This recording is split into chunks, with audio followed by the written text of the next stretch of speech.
कहानी बहू चली मायके।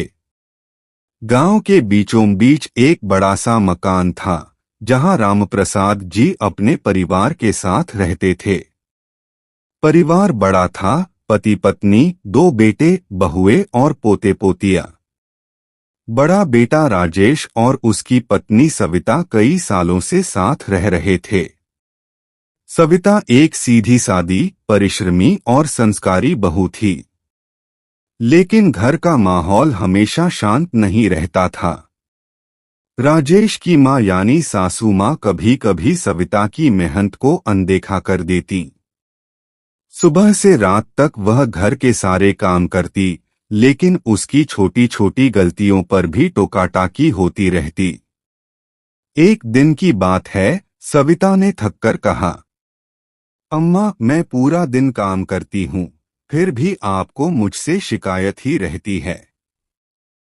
क्या मेरी मेहनत कभी दिखाई नहीं देती?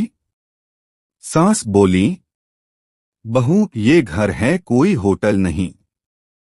यहाँ नियम से चलना पड़ता है। तुम्हें अपनी मर्जी से नहीं, परिवार की मर्जी से काम करना होगा। सविता चुप हो गई, लेकिन मन ही मन बहुत दुखी थी। मायके जाने का फैसला। कई दिन तक उसने अपने मन का बोझ सहा, लेकिन एक शाम जब पति राजेश ने भी उसकी बात सुने बिना डांट दिया, तो सविता रो पड़ी। रात भर वह सोचती रही और अगली सुबह उसने तय कर लिया कि वह कुछ दिन मायके चली जाएगी। उसने धीरे से अपने पति से कहा, राजेश, मैं कुछ दिन मायके जाना चाहती हूँ। शायद वहीं जाकर मेरा मन हल्का होगा। राजेश ने गुस्से में कहा, तुम्हें जैसी मर्जी, जाओ, मुझे फर्क नहीं पड़ता। सविता का दिल टूट गया। आंसुओं से भरी आंखों के साथ उसने अपना छोटा सा सामान बांधा और मायके की ओर चल पड़ी। मायके का सुकून। मायके पहुंचते ही उसकी मां ने गले लगाकर कहा, बेटी, तू कितनी कमजोर हो गई है, क्या बात है? सविता फूट फूट कर रो पड़ी। मां ने धीरज बंधाया और कहा, बेटी, ससुराल का घर ही असली घर होता है, लेकिन जब मन टूट जाए तो मां का घर ही सहारा बनता है। मायके में सविता को बहुत सुकून मिला। बचपन की गलियां, मां का प्यार और भाई बहनों की हंसी ने उसके टूटे दिल को थोड़ी राहत दी।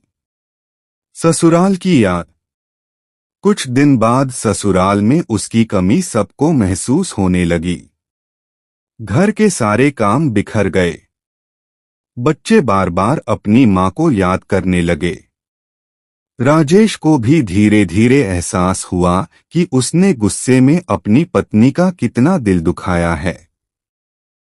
एक दिन सासू मां ने खुद कहा, राजेश, बहू के बिना ये घर सूना लग रहा है। शायद हमने उसे ठीक से समझा ही नहीं। राजेश को पछतावा हुआ। उसने सोचा कि अब उसे जाकर सविता को मनाना ही होगा। बहू की वापसी।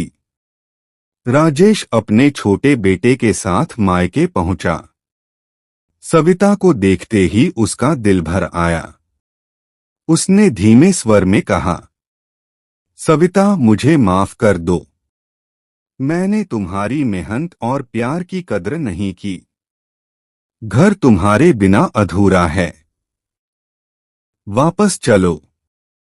सविता की आंखों में आंसू आ गए। उसने अपनी मां की ओर देखा।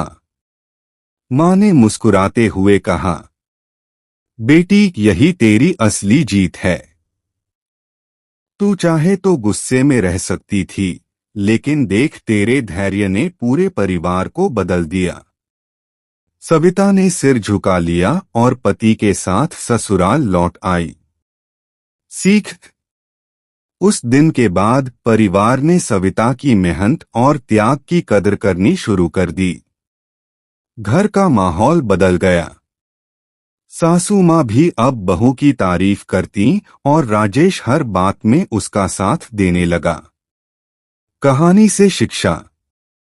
परिवार में अगर समझदारी और आपसी संवाद हो तो कोई भी दूरी मिट सकती है। बहू सिर्फ घर का हिस्सा नहीं होती, बल्कि घर की जान होती है।